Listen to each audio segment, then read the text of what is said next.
Hunter Bus to join Onward by Master Atlan, Chapter 72, Straight for Tomorrow. Ruby's heart pounded in her ears as she lifted her scythe despite her exhaustion. Her teammates joined her in forming their circle, standing in the middle of the Veil Square with their weapons primed. They were all exhausted from an entire night with barely any sleep and fighting through the morning. Their muscles ached, their eyes were heavy, and even their weapons were low on ammunition from all the fighting. Quite the state to find themselves in while surrounded on all sides by Grim. The beasts were swarming around them and filling the entire block of the city to the brim. Some of them were stalking around the center of the square and eyeing the girls like their next meal. Others were running through the streets and spreading out, looking for more frightened and vulnerable prey. It took Ruby a moment to realize how loudly the warning system was flaring when they arrived, and just how devoid it was of people. Were they warned ahead of time? Hey, Yang whispered, grabbing her team's attention as she smirked. You all feel up to this? Because I feel like I could use a nap after all this is done. Yang sounded confident, but her eyes were heavy and her hair was frayed from the whole day of fighting. How about you? I suppose some rest after this is all done. Will be quite a treat. Weiss agreed, trying not to look worn down and raising her rapier a little higher. Her confidence started to resign with the conversation. I think we'll have earned it after all our hard work. I called the first bath. Blake spoke up, eyes bagged, and ignored the cries of her teams as she stared out at the Grim. Just so you know, I'll be taking all the hot water. That's not fair. Don't be like that, Blake. Ruby smiled when she heard her team bicker in such a situation. It raised her spirits to hear them talk about napping and bathing back in the room. Already knowing that they'll get through this and win, she emptied her magazine and switched in for one and smiled. Okay, Team Ruby, let's finish up here and decide who gets the first wash. They all yelled and dove into the Grim surrounding them. Grim continued to climb up through the massive hole in the ground where the front of the train breached and injected unnaturally out of the street. The hole had been big enough for the Grim to climb the wreckage like stairs onto the street. Even now there were more and more beasts jumping out and filling the streets up as the Conjuncers tried to thin the crowd by themselves. One Ursa stopped at the top of the wrecked train and slowly turned back, rising on its haunches and roaring so loudly it shook the ground. An orange hand made of aura stretched out, gripping Squall and piercing the blade through the Grim's head. Damn, I have whiplash. We should have hidden in a more stable place before the crash. Naruto reeled his aura back in and dispelled it at the last moment, letting his Nodachi fly through the air and back into his palm. He looked around at the chaos and pandemonium before looking down at his other team. Can I put you down now? Woof! Sawai replied with a bark and excited wag of his tail. I'm not even going to try and decode that. He lowered the puppy down and rubbed his neck before looking back. Dr. Ublik, are you okay? A little rattled and possibly a punctured lung, but otherwise 100% young man. The green-haired huntsman bounced up the wrecked train and joined by Naruto's side to see the havoc being wrecked across the main square. His expression softened into one of horror before he found him. We have to intervene before these atrocities grow out of control. Yeah, we can't leave them to do all the work. He spotted his friends holding back the Grim valiantly and killing them when they approached, but not yet making a dent in the sea of black. I'm going in there. He stopped. He stepped down with Sawai, scuttling behind him. He stopped when he didn't hear the footstep behind him. Sir, I think I shall stay back for the time being, Mr. Uzumaki.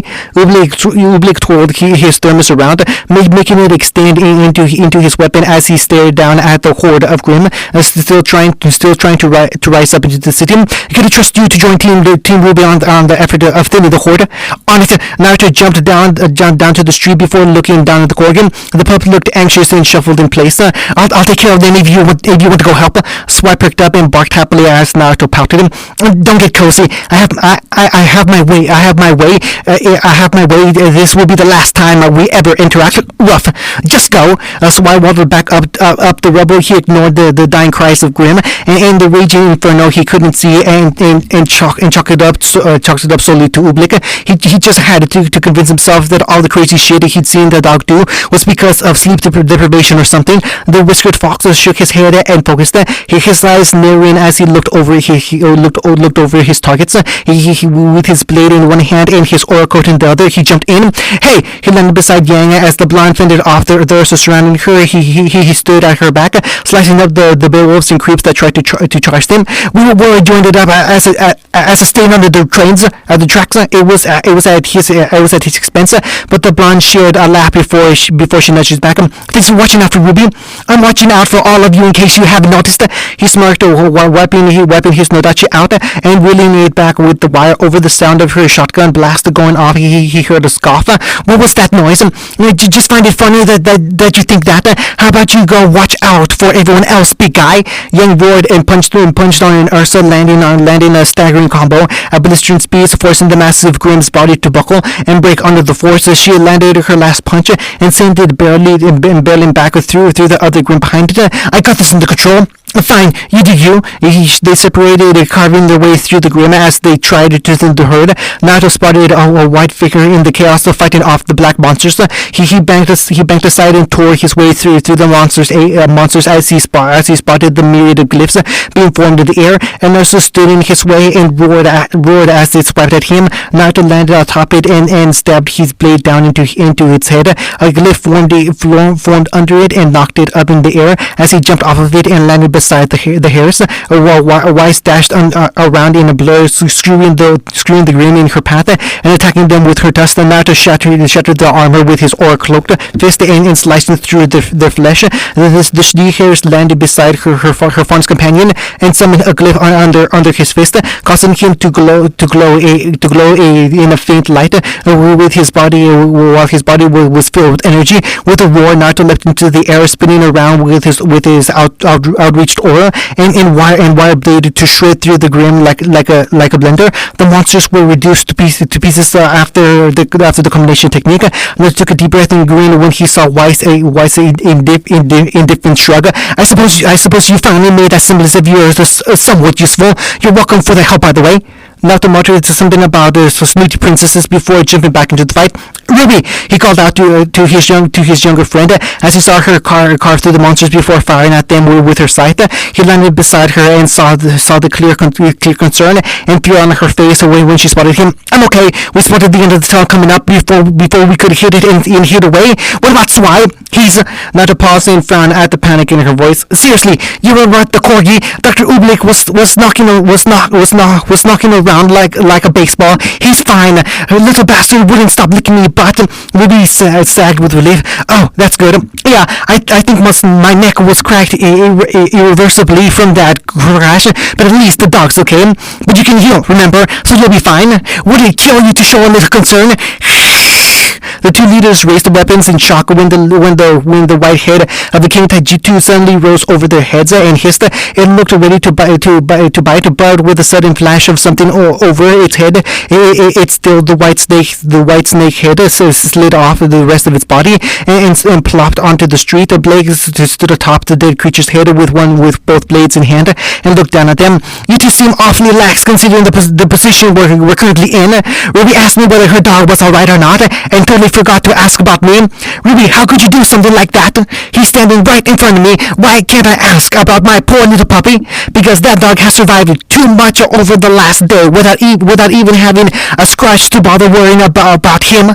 A blade lightly leapt off the snake's head and fired a shot off into a stray Grimm. Are you okay? Never better. You were just complaining to me. Getting a point across. Lounge interrupted Ruby's indignating growl and looking back at his fellow fawners. I guess there wasn't enough time to stop the train. Tochu was more prepared than we gave him credit. Broke the controls so the train couldn't stop. Blake grumbled. Don't know if it was out of genuine planning or if he was just vindictive. I can't believe he would do something like this. It's horrific. Ruby mumbled, her hands tightening ferociously around the shaft of her scythe as her eyes narrowed in anger. We have to stop this before they overrun the city. Don't Dr. Oobleck is holding back any more grain from getting in. As for the ones that still out here, and her sword was slammed aside with crippling force and sent flying to the air, breaking through a wall across the main square and silencing everything around. The hunters and Grim all turned to where it went flying from. And Naruto couldn't stop the laugh of relief that slipped out. Hey! His teammates stood at the top of the street, joined by Juniper, who were armed to the teeth and an armada of bullheads and airships. We got that help. Hunting. Everyone, please head away from the central square. We will protect you from the Grandma, but you must carry to the safe zone. Help me! A panicked cry echoed through the streets as a man desperately ran away from the Beowulf chasing his tail. The civilian nearly tripped over his feet, and that moment of slowing down was enough for the Grim to leap and attack. But a foot was buried into its mouth and knocked its head clean off before the boy helped the man to his feet. Oh, thank you. Please head further back. Head further down. We'll keep you safe. Lee turned around and saw the dozens of other people running past him to safety while the Grims followed. The shade upperclassman sprinted ahead and leapt up before sailing through the air with a flying kick. He crushed the Beowulf's chest with ease and then followed up with a spinning kick across another's head. Come on, keep heading down the street. Tamara commanded, swinging her fan and sending waves of razor-sharp wind around her. She waved back. Once you reach the wall of sand, you will be safe. Just keep moving. The frightened Vale citizens kept running until their panic subsided at the sight in front of them. A figure covered in sandy brown light stood in a wide stance in front of them, knees bent and arms out wide on both sides. Behind him was a massive wall of shifting dust and sand that reached over the buildings and spread across the entire street. The figure looked up and noticed the new arrivals in front of him. Don't stop moving! He moved his hands, and holes appeared in the sand veil for them to pass through. On the other side, they could clearly see more civilians and relief efforts being offered to those in need. They hesitated, uncertain and scared of the unknown glowing figure, giving them passage before a massive shadow grew over them. They looked up and saw Nevermore trying to sweep down and attack, but only to be blocked by a tender of dust and gravel. Stop standing there and get through! Gara held back the Nevermore, overwhelming it with the particles he controlled and making it flap aimlessly in the air. He heard the citizens panic and cry as they ran past him for their safety, but heard one or two whispers of thanks while they passed. He wasn't certain because he was too focused on keeping the giant black bird at bay. Thankfully, he was relieved when a dozen strings shot up into the air, piercing the Grim through the unprotected parts of its body and ripped it apart. Gar! He got Conqueror yelling from top of the buildings. Are you okay down there? I'm fine. Gar answered quietly, trying to focus even as he ignored the strain all this control had on him. He yelled up to his brother. How are the other points doing? We're holding them and getting as many people out as we can. What about you? Conqueror asked. I've never seen you control something this big for so long. I'm fine. Just get back out there. The painted huntsman lingered while looking down at his brother before nodding and jumping down to join the fight.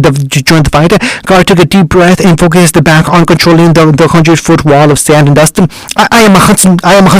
This is child's play. I can hold this and keep going again and again. He heard the screams of people and roars of the Grim around him, distracting him from the strain in his body. What kind of huntsman would I be if I did anything less? Hunting. A pack of Beowulfs were roaring through an empty and desolate street. They had been abandoned in the panic, as if they were grazing. They predated around the glass, broken windows, abandoned stores, and overturned cars. One or two of them leapt atop the cars and sniffed inside, hoping to find a meal or appetizer to wet their lips before they found the main course. The negativity in the air was intoxicating to them. The immense, overwhelming feeling of panic and despair following their arrival, the indignation and refusal that bubbled with their anger when they were told to leave their homes, but the shock and horror that followed when they realized they had no choice of fending off the mighty beast. One of the werewolf opened its mouth and widened its jaw as it prepared to howl and begin the hunt. A blue bolt of energy flew into its mouth and blew its head off. The pack looked over at their dead companion before turning towards their attacker. Damn it, Deputy Vasilius, we told you to stand down. We had your badge for this. I couldn't help it, Chief. I saw opportunity and I took it. He's a rogue, I tell you, a rogue. Guys, Sage frowned at his teammates who were silenced and stopped joking around when they finally noticed the groom was surrounding them. Time and place. Alright, the four boys turned to face the monsters and drew out the weapons. Sun, Sage, and Scarlet all charged out to attack while Neptune hung back, firing his gun and picking them off before they could get close. The Sun spun, he stepped around and swung it up into one of the wolf's jaws, knocking the groom's head back violently. He brought it back around and slammed it into its chest to send it flying back through the street. Scarlet parried a claw with his saber while Sage stepped in and crushed it with his sword. The green-haired swordsman raised his large sword and stayed ready to attack the next room. Don't you guys think you're taking this junior detective thing a little too seriously?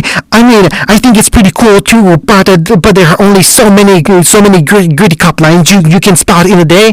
I beg to differ, the Scarlet argued, slicing a werewolf's face before firing his flintlock into its eyes. We've been repeating all the cool lines from the films, and we've still got enough to keep us going through the week. You underestimate how many great lines those movies gave out. No, I know there are still tons more for you all to use. I mean, just shut up and spare us the torture. No way, mate. Not after we spent all night getting our archetypes worked out, Scarlet argued. Remember how long it took us to decide who was who? You were the cop who was too old for this. I still think that stands true even now. I'm the rookie who's got something to prove and nothing to lose. Neptune's the loose cannon. Hey, are you guys talking about me over there? Not that I mind or anything, but just what is it you're saying? And since the hooker with a heart of gold, okay, about that. Sun finished decimating his foe before turning to his team, and his nunchuck resting on his shoulder as he found him. Are we sure that's a cop thing? Because it really doesn't sound like it. Why are you so anxious, son? It fits you perfectly. You're one of the kindest, most selfless people we've all ever known. You're also looking to help others and carry the burdens. Okay, but what about the hooker part? Well, you're the one running around showing off your chest and stalking Blake. I'm not stalking anyone. Hunting. Neil hummed a soft tune as she skated around the corner and jumped on the sidewalk. She pulled out her glow stick nunchuck and chuckled as she did. The cat fondness snapped out of the sticks and shook it again as the color changed from blue to red. She effortlessly spun on her wheels and smirked. You getting tired yet? Okay, you just let me know when you are. Neon giggles and ignores the Ursa's furious roars as it chases her down the street. Neon banked to the side and weaved through a set of parked cars on the street. The Ursa roared and charged through them, tearing the vehicles apart like they were like paper mache. Neon deftly avoided its reach, ducking and bobbing over out of its way before even sliding over the cars to evade the monster. She came to a sudden stop and slammed her nunchucks across its paw. A fierce explosion knocked it aside and earned a cry of pain from the monster before she brought it around to its other side. She knocked out its leg and forced it to slam into the ground. The Atlas student slipped out before he could topple over on her and then skated up its back before leaping off him. It's all yours. The Ursa raised its head and roared, but found itself looking into the horns of a silver trumpet before he could make another noise. A piercing loud explosion of sound overwhelmed it to the point that its head exploded. The Ursa dropped dead as its dapper killer fixed his hat. Way to go, Flint. Neon slid to a stop beside her partner and team leader. You were awesome, and you were being a little too crazy, the well-dressed boy said as he fixed his sunglasses and shook his head at his teammates' recklessness. Did you really have to lead it around like bait? It worked, didn't it? Barely, but it still did. So we win. Flynn hung his head and sighed, but Neon grabbed his hand and forced it up to clap with hers. Yay, team! Hunting. She had to keep her calm. She had to stay focused and keep her calm. If she lost her temper now, then it would only cause her more problems down the line. The last thing she needed was for others to actually pay her mind and start analyzing her. The breath happened sooner than planned, and she had to learn about it like everyone else. With the sirens going off and warning from Beacon and the law force that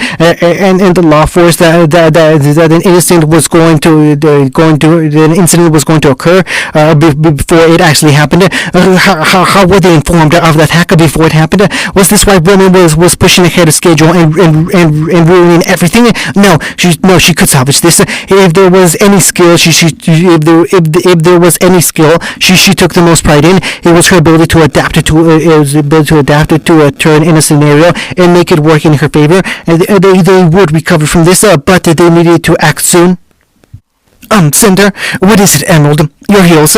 Cinder looked down to see her shoes had acted as an outlet for her temper and had started melting into the sidewalk. She actually lifted her legs up and pulled them out of the bubbling asphalt before controlling the heat and cooling them down. She turned to her subordinates and knew they understood her patience was short. Go out there and join the fight. We can't be looking suspicious and just standing around while they're all out holding back the grim. On it, Mercury was immediate to follow her wish. The gray-haired hero dashing down the street at incredible speed and assisting a group of civilians from a grim tormenting them. Cinder, she turned to her apprentice, and Emerald shrugged under her scrutinizing gaze before forcing her to continue. Can we recover from this? I mean, I know the results hopefully shouldn't change too much, but what we wanted, I don't think I ever said that this was any of your concern, Emerald. The amber-eyed beauty silenced her subordinates fretting with a single sentence. Her eyes narrowed. Now, I give you an order. Don't waste any more of my time. Yes, ma'am. Emerald made her way down to the other side of the street and spotted a Barbatus darting around faster than any normal person could track as she casually pulled her guns out of their holsters and started pulling the bees with her bullets. They would recover. It was a little bit ahead of schedule, but the plan hadn't been ruined. If anything, this could be considered a plus. This would all go according to plan, but she was still annoyed, and she'd be lying if she said there wasn't a part of her that really wanted to let her temper loose. Beowulf spotted her and slowly stalked forward on all fours. It growled while slowly opening its jaw in order to chomp down on her for a meal. Well, it was her duty as a huntress to eliminate the threat. No one said she couldn't work a few things out while she did so. Hunting, Gar took deep lasting breaths to calm himself as he continued to hold the line and keep the sand wall standing with a couple of his teammates and other teams that had gotten the message out. They seemed to have successfully moved the surviving civilians out of the way. At this point, he kept the giant tide of sand standing to make sure no more Grim tried getting past him. He was going to keep this veil standing for as long as it was needed. But he really hoped that this fight would finish up soon. Gar was startled by something suddenly dropping in front of him. His hand shot up immediately and prepared to attack it before he recognized the familiar face. Mrs. Namikaze. Hey, Gar. The blonde lecturer greeted the young man with a smile as he dust himself off. Sorry, we were just making our way through the other blocks and helping out whoever we needed it. But we knew it's time to clean out the center before things get any worse. You mind opening up a path to let my friends through? Gar nodded and opened a path through the giant waves of gravel and sand. Gar, Tsunade, and Kakashi made their way through and saw the carnage happening at the heart of the city. Holy crap, Zerai noted. This is worse than I thought. I knew this city had some crazy people in it, but never thought that they'd be batshit enough to try something like this. I was sure bringing Sakura down here to help with the relief efforts would be a great experience for her, but now I'm starting to regret the decision. Tsunade muttered. You made the right choice contacting the school to warn us before this got out of hand. It looks like it didn't do much to mitigate the damage done, Kakashi said, but we got people out before it was too late, which is more important. Come on, we need to thin the numbers. We're ahead of you, kid. Step back and let a vet show you how it's done, Jiraiya proudly said as he puffed out his chest and started rotating his arms around. He heard someone step up behind him and match his pace. He looked to his old friend. Are you sure about this? It's been a hot minute since you were out in the field fighting. Tsunade scoffed. Not that long. You act like I didn't know you act like I don't know how to throw a punch. I know you can throw a punch, but I thought you didn't want to be a fighter anymore. The two older faunists stepped into the street and garnered some of the Grimm's attention. A creep charged Jiraiya and leapt to attack her, but the toad easily slapped it away with a powerful shockwave. I was sure not hurting others was part and parcel of being a doctor. Tsunade's fist dug into the Boruto's snot and buried it and her hand a few inches into the pavement. She pulled her hand out and shook it. I don't hurt people. Grim seems like fair game. Fair enough. Gar was both surprised and concerned with the fact that they could speak so lightly while surrounded by such conditions. He looked to the other two huntsmen. Aren't you two going to join them? I think I'm going to see what I can do about our little aerial problem. Mito's eyes were focused up on the countless nevermore circling over their heads and preparing to swoop down on them. He threw his knives and looked at Kakashi. Can I leave you to help clean up the ground? Already on it, sir. Minato disappeared in a flash of yellow light as Kakashi remained in place, bouncing on his heels and throwing out his fist. Gara spoke up. Are you not going to join the fight? Sorry, I like to get warmed up before handling something this big.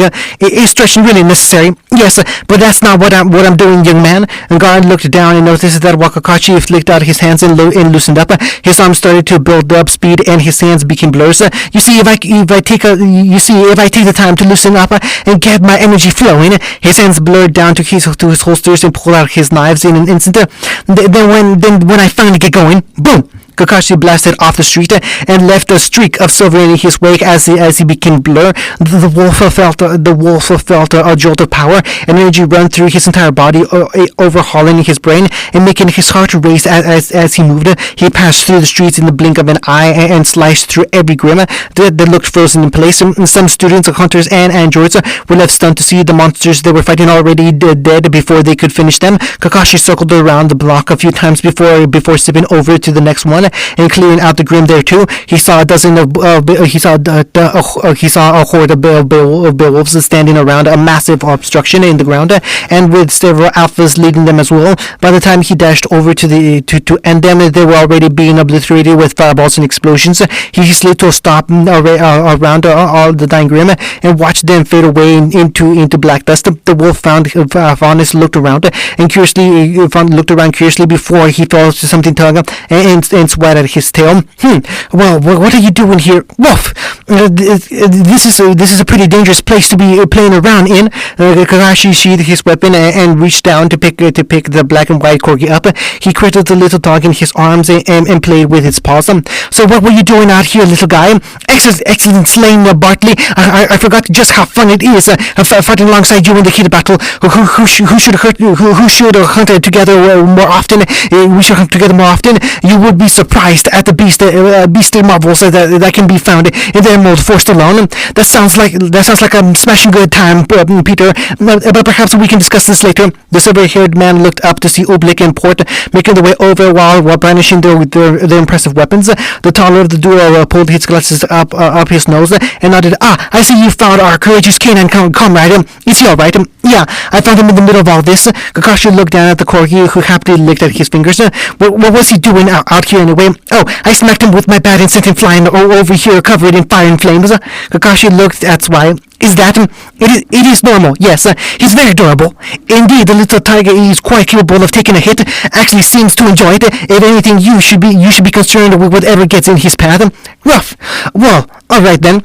Kakashi placed the corgi down and watched him immediately run around excited in a circle. The wolf looked over at the front of the train that had been scarred and torn asunder by the impact to the street. The hole it made in the city was massive, and even now they were grim, making their way in, even if they were smaller and less formidable compared to the ones already here. Kakashi's eyes narrowed. So I think this is the case of everything. Indeed, it was a joint effort between an extremist sect of the White Fang and a notorious war criminal by the name of Roman Torchwick. They were creating holes in the underground railway system connecting Bell to Mount Lane using bombs. They made an easy access point for the Grim to flow in and charge the city. I believe their original goal was to induce mass panic and hysteria in the populace. Well, it worked, although I can't exactly see how causing a massive panic like this is in the best interest of the cause. I believe it believes to show us just how serious they are to seeing their cause realized. But I agree this seems counterintuitive. If you gentlemen are done lollygagging, there are beasts to hunt. Port yelled, hefting his axe blunderbuss and pointing towards the hole. Behold, we have another beast to eliminate. The three huntsmen and Doc prepared to attack the Ursa that clawed its way up and roared, but they paused when an explosion erupted off of its back and killed it. A voice followed. Damn it, we were supposed to slip away during the commotion before any of the huntsmen showed up, but there's a whole heap of them up there ruining everything. Can you just hurry your massive ass up already? My people are still trying to recuperate. They nearly died with this plan, and then they die. Stop trying to stand righteous when we're so fucked down here. Screw it. I'm heading up and getting away before. Toshri climbed out of the hole and found himself faced with three huntsmen, their weapons pointed at him, and the corgi growling viciously. The windshield criminal slouched. Ah, damn. What is it? You and your betters, put your hands up, Han baby. Toshri pulled himself up and lowered his weapon before raising his hands. I'm not dying for your reckless ass. Smart choice. Hunting. Ha! John yelled, bringing his sword down and across the Ursa's chest, hard enough to dig through its flesh. The large Grim fell back dead, and it took John a moment to realize just what he had actually done. The blonde leader stumbled on his feet for a moment before a shaky smile came over his face. Oh, wow.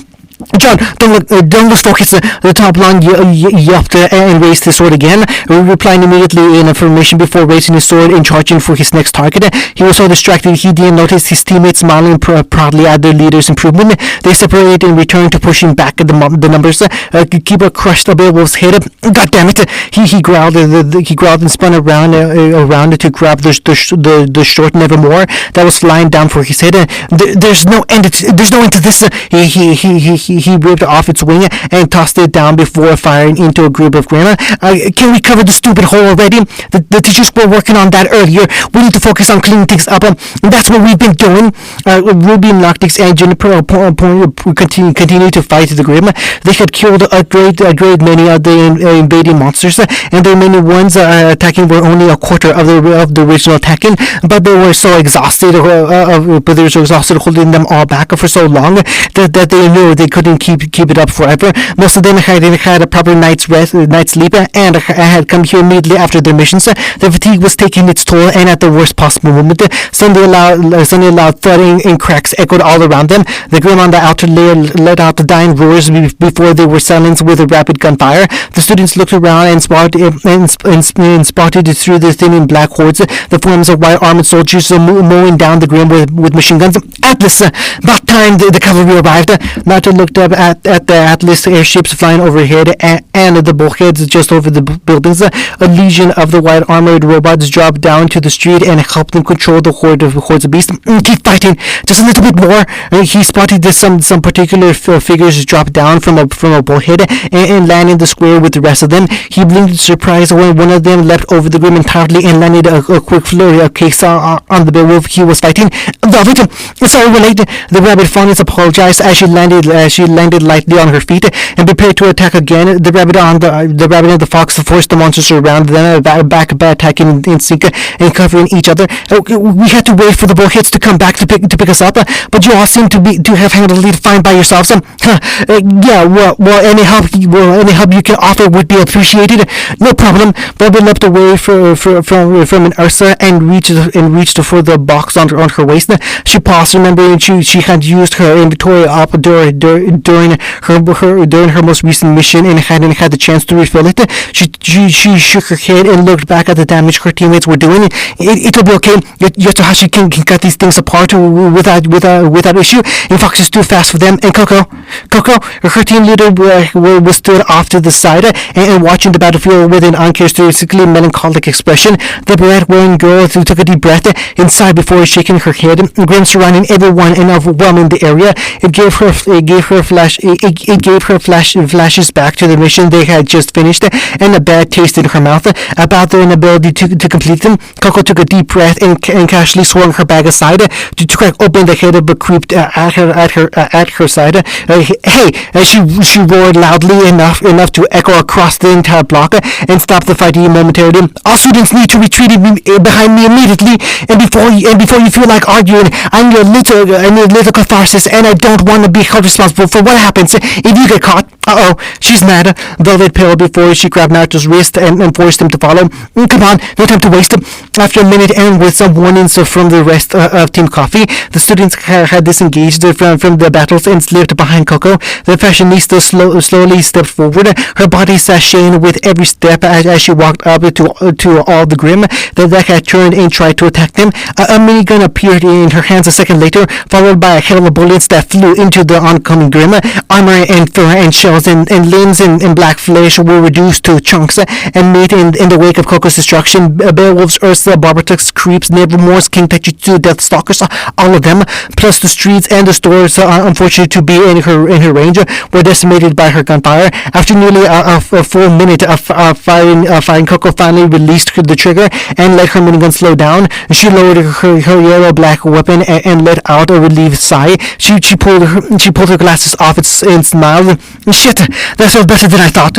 She pulled her back. She turned her back to the others and grinned at their shocked expression. Sorry about that one, everyone. I had some stuff to work through, and this really helped. Didn't mean to hog the action, but as payback, you can all think about what I just did. When you get comfy and need to unwind, the upperclassman stretched her arms and turned her weapon back into her bag before strolling off. I could use a meal after all that. The first years watched her walk off before turning back to the bog of black mist she had made from her massacre. Goddamn. Hunting. Lisa Lavender here, reporting from Ground Zero of the terrible incident that occurred earlier today, quickly referred to as the breach. Eyewitness reports claim a terrible rumble occurred underneath the grounds before the streets exploded, and a train came barreling out of it. The damage was quickly followed by a stampede of Grim every shape and size, jumping out of the hole and storming out of every street. Officials have made a statement that Remy Toshwick, associated by the White Fangs, were the cause of the disaster happening today. The notorious veiled criminal, along with dozens of White Fang members, were apprehended and surrendered into custody soon after. Although the damage is extensive and the casualties are at this time unknown, it is believed that without the early warning issued by Beacon and the teams that arrived to hold off the Grim, the damage could have been far greater. The Beacon students, as well as the visiting students from Hidden Shade and Atlas, all were able to keep the monsters at bay while also working on the relief effort to get the citizens away in time. The actual breach created from the train traveled down the railway from Mount Glen and collided with the surface. Was quickly closed up by one clinical witch, esteemed professor of Beacon. We have yet to get a comment from Beacon and its faculty. Woof! Squire, come back here, boy. There, it's one of the young students that fought so valiantly today. Excuse me, young lady. Hey, stop kicking. Oh, hello. Young lady, are you one of the young huntresses currently studying at Beacon? Yes, I am. What's your name? Ruby Rose. And this is why. Woof. Yes, and were you scared being in the middle of this harrowing experience? Well, yeah, I was kind of scared at first, but after a while, I tried not to focus on that. And when the rest of my friends got there, I wasn't even concerned anymore. Why not? Well, because I had to stop the grim from reaching the people or taking over the city, so I couldn't really focus on my fear at the moment, and I had to make sure I stopped them before they could take over Vale. Although looking back, it was really scary. Can we expect to see you perform in the tournament coming up soon during the Vale Festival? Absolutely. And is there anything else you'd like to say? Hi, Dad. Hi, Uncle Crow. Ruby. Oops, sorry, Weiss, I'm coming. And there you have it. Our city is healing, but it was saved by the young heroes will be seen become huntsmen and huntresses in no time flat. If the teams that were here today are going to be participating in the tournaments like that young lady, then I can expect this next tournament will be one to remember. Hunting, are we dead? No, just tired. Whoa! Laura gawked while looking at the sheer exhaustion her friends were experiencing. You guys really did stay up all night. Way to go. You guys want to celebrate when we get back? Let's celebrate by sleeping, Young Blearly said as she rested her head on Ruby's, as her sister rested against her shoulder. Swine was still stretched out over the laps and napping peacefully. The brawler's eyes fought to stay open as she forced down her yawn. Are we almost there yet? We already landed. The teams looked over and noticed the bulkhead's ramp was lowering onto Beacon's platform. Some of them were concerned by the fact that they were so tired they hadn't even realized the whole trip had been completed during their fatigue state. They lifted themselves up with an almost Herculean effort and shuffled out into the campus. Well, we fought the White Fang, apprehended Roman Torchwork, and held back the rabid army of Grim from attacking the city. Blake stretched. If that isn't grounds for an extended rest, I don't know what is. A meal, a hot bath, and then a good night's sleep. That did wonders for us yesterday when we came back. Velvet offered as she looked at her younger friends. Exhausted expressions. This really helped us, didn't it, Coco? Sure. Bath salts and bubbles sort of do the trick, I guess. Sort of. Are you still peeved because of what happened during the mission? I thought you would have perked up a little after brutalizing all those Grim. Oh, don't get me wrong. That totally helped him, but it still sucks that we were gone so long. I missed my chance to work on the dance. I would have blown away everyone else who even tried to follow my example. No offense. None taken. Young casually accepted the upperclassmen's apology as they made their way back to the dorms. Ruby was by her side, somehow walking in pace with all of them, even with her eyes closed as she drifted into a state of pseudo-slumber. She looked back at her friends, and then between two in particular, between something, before something clicked in her head. What if we had a quick dance right now? Everyone stopped. The upperclassmen were looking back at her with looks of confusion and intrigue. Her friends and teammates were staring at her with spite and ire. Ruby dreamily murmured on her shoulder. I mean, it seems a little unfair that you guys were looking forward to it so much and missed your chance to be at the dance. Plus, we sort of owe you for handling all those Grim so quickly. So if you'd like, I'm sure we could do something to celebrate. Just a quick dance, a song or two, help you experience what you missed. What? Yang, shut up. That's the stupidest. I like it. They froze in horror as Coco smiled and nodded enthusiastically at the idea. I might not get the whole night of showing off how good I look and all the wonderful memories of you lot dressed to the nines while being unable to look at your dates. But if I get to dance and have you all doing it too, then I just might feel a little better. Val, what do you think? Yes, I suppose it could be fun. Yatsu, I think it would be quite enjoyable to and help us relax after our recent endeavors. Translate to us, Fox. I'm dancing with you first, so you better say yes. I'm in. Excellent. All in favor? Coffee raised their hands along with Yang and Ruby. The latter still teetering on sleep as her older sister lifted her arm up, her arm and waved it around. All opposed. Everyone else raised their hands. Too bad. Would you need anyway? Then what was the point in asking? Hey! Suddenly his team came running over when they saw the people bunched up together in an empty section of the courtyard. What's going on? Perfect timing. We're going to start a dance and we could use more people. Coco immediately reached out and grabbed Sun's collar before he could save himself. Her sunglasses shifted down her nose and she stopped the rest of Team Sun from escaping with a chilling glare. Once they had surrendered to their faces, the beret-wearing woman turned to the others. Anyone got some music? Oh, my scroll still has battery. The others glared at John after he had exactly coped with the tyrannical upperclassman's cause. Hold on. The app takes a moment to load. Classical metal rock. Oh, playlist for fun times. Okay, here you know what to do with that big fat butt. We go, not that one. Something's going on. Can I smell you? Let me try. She had dumps like a truck thighs like what? Hold on. Every time I close my eyes, I wake up feeling so. I'll get to it. I'll bust a nut of joy and lie. After a moment, John finally turned off his scroll. He looked up at the others and was almost on the verge of tears. I swear, that was all random. Coco mercifully walked up and held out her hand, taking the scroll and patting his shoulder sympathetically. Okay, grab someone and pull him closer. She smirked him and pressed the button. Here we go. The song that started to play out as Coco tossed the scroll back to John and ran over to her team. Coco pulled Fox close and started dancing, and Hatsu bowed and Velvet graciously accepted his hand. After a moment, the others decided to comply and partnered off.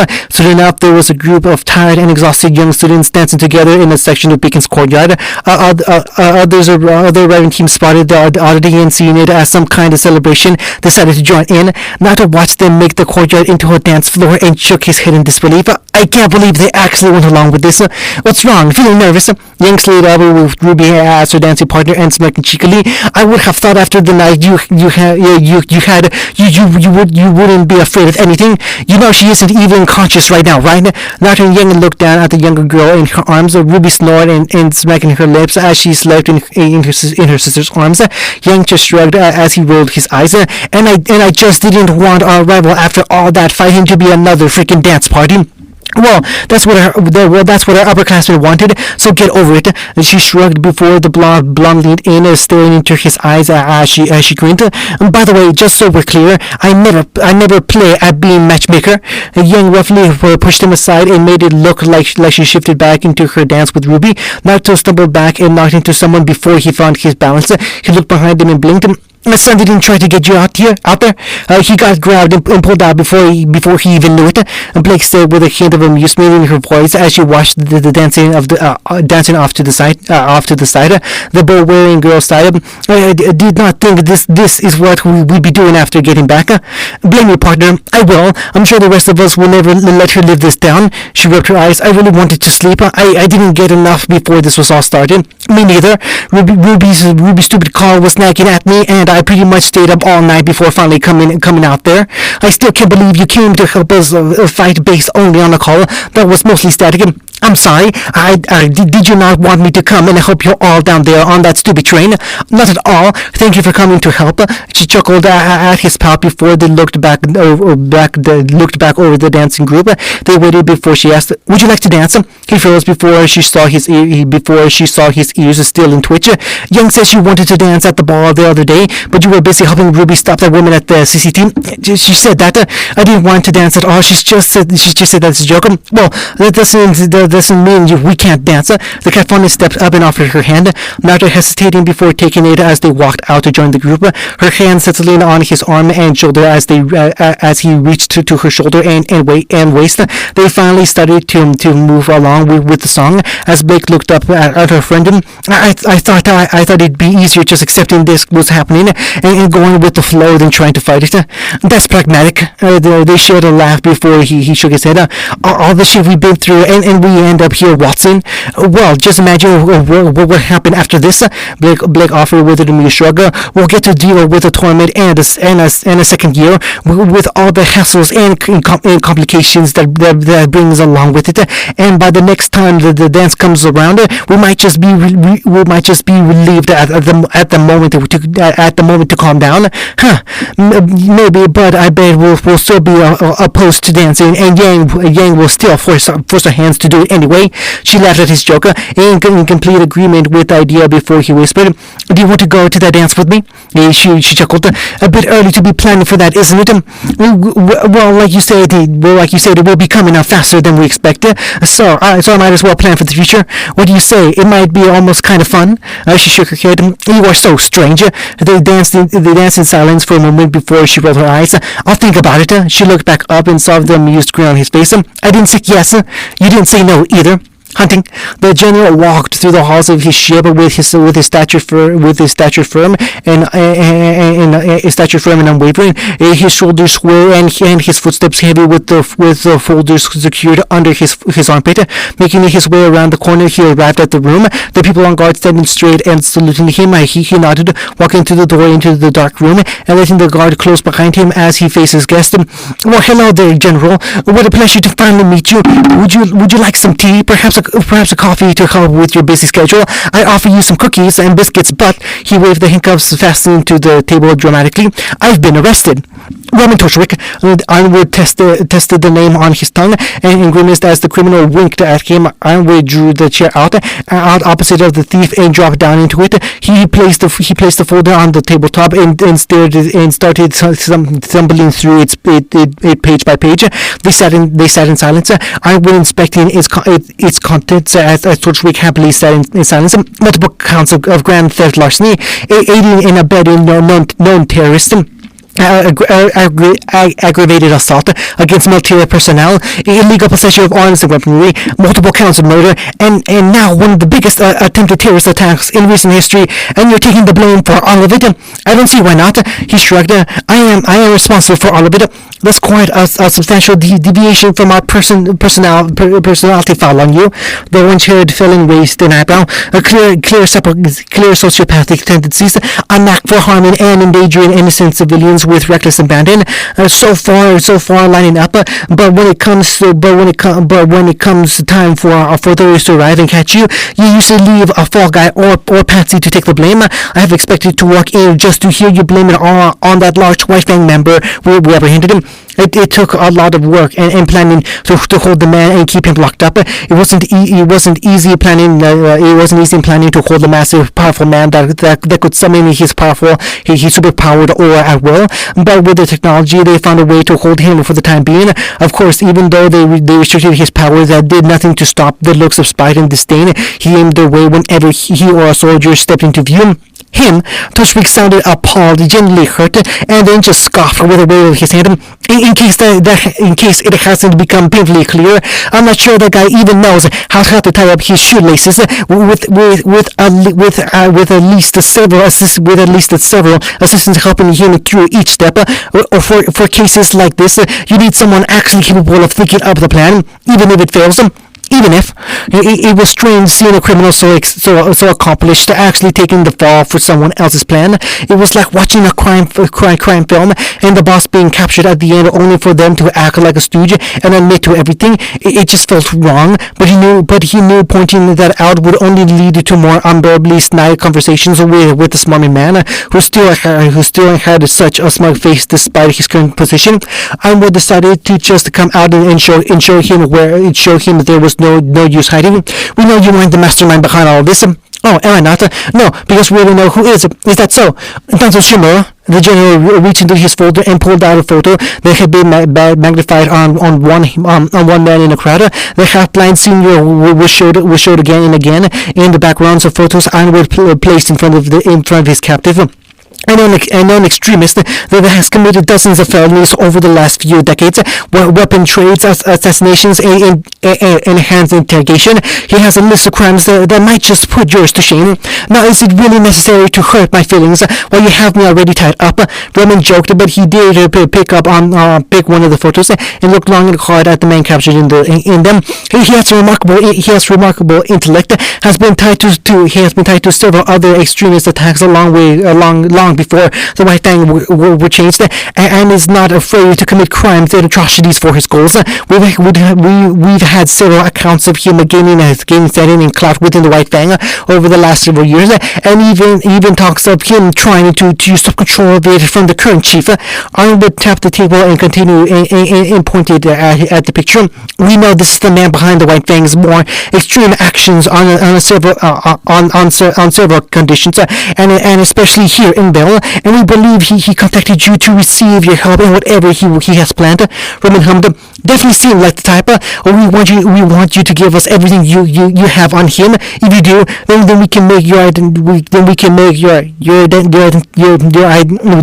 your identity stay here a little more comfortable. If you don't, then this will become less and less enjoyable for you as time goes on. Ironwood threatened. Take your pick. Toshik remained silent as his expression shifted to one of uncertainty as he thought over his options. The orange-haired crook sighed and sat back into his chair. I guess there really is no reason to be keeping his secrets considering my position. We want you to give us everything you have on him. If you do, then we can make your indefinite stay here a little more comfortable. If you don't, then this will become less and less enjoyable for you as time goes on. Ironwood threatened. Take your pick. Toshik remained silent, his expression shifting to one of uncertainty as he thought over his options. The orange-haired crook sighed and sat back in his chair. I guess there really is no reason to keep his secrets considering my position. Ironwood nodded. Then how about you start telling us about where he... But I am a little insulted, Roman interrupted, sitting back up in his chair and facing the general with a scowl. I mean, it is a little insulting that you would be assuming that this guy would be leading those filthy mongrels and not me. I mean, it's a little hard to be barking orders and making up all these schemes when you're 6 feet under and basically maggot shit now. You do realize this guy's been dead for a while, right? Toshik settled back in his seat with a cocky smile, enjoying the look of surprise on the general's face. Oh, I'm sorry, I thought you knew that already. Oh, geez, then you might want to think about firing your information team because you're a little behind the times. Epilogue. She ran her hand gently through the fur of the creature in her lap, fingers dancing behind its ears, and she felt a pleasure to hum over her knees. It begged her not to stop. She accepted and continued to do so, looking up and out over the state of her hand. Purple mountains as far as the eye could see. They stood placed before a blood-red sky that stretched as far as the horizon. The shattered moon hung in the sky and illuminated everything of hers beneath it, and in the pools of thick black liquid that collected in the holes in the ground. How long had it been since she claimed these lands as her own? How long had it been since she had last struck fear into the common man? How long had it been since that fool had last seen her and felt dread? Hopefully it wouldn't be much longer until this lull would end and the enjoyment started anew. My queen! She turned her head and the cold white hair moving over her shoulder as she regarded the man behind her. Cinder is trying to contact you. I'd be more than happy to inform her that you are preoccupied at the moment. No need, Tyrion. I will make sure to contact Cinder in return. She made to stand up, and the bear wolf resting its head in her lap lifted itself up. It ran down the stairs and back to join the rest of its pack as it did, and dozens of other green roamed the land freely. The deathly pale woman made her way up the stairs, her form taking her up, but never appearing to actually touch the ground underneath her. Her subordinates let out a giddy laugh and turned back to walk into the tower as she reached the floor. If she was being contacted, then everything was going as planned. It was the end of the beginning and the beginning of the end. End of chapter 72.